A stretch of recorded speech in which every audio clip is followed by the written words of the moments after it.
So one song maybe on the new album that you did talk about, lyric-wise, is there one song maybe that you did talk about? Not really. I suppose it's quite interesting doing interviews with him because he says things about where I suppose the song "The Other Side of the World" is a big song.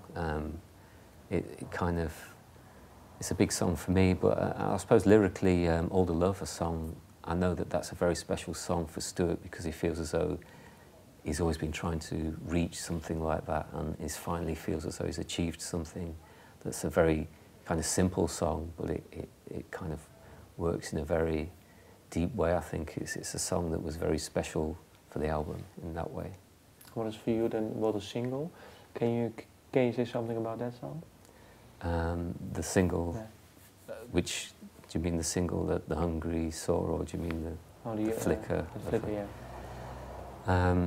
I think that the Flicker of a Little Girl was kind of special for us because it felt very fresh to us. It felt like it was one of the first songs we did that felt like we'd moved somewhere, that it moves in a very different way for us than old Tindersticks songs in the way that it kind of moves a lot from the bottom. It's got a lot of rhythm coming off the bass and things like that, and it has a different approach which we felt was really fresh.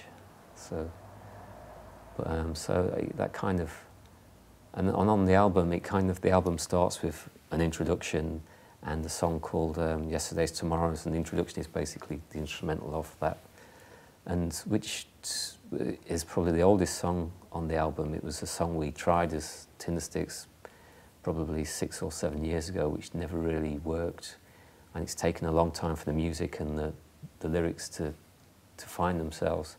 I think stepping from that into the Flicker of a Little Girl feels like a big step from the old to the new to me, and then you kind of get carried through with the rest of the album. So I think that's the reason why we made the Flicker available quite early, is because it feels like a big step for us.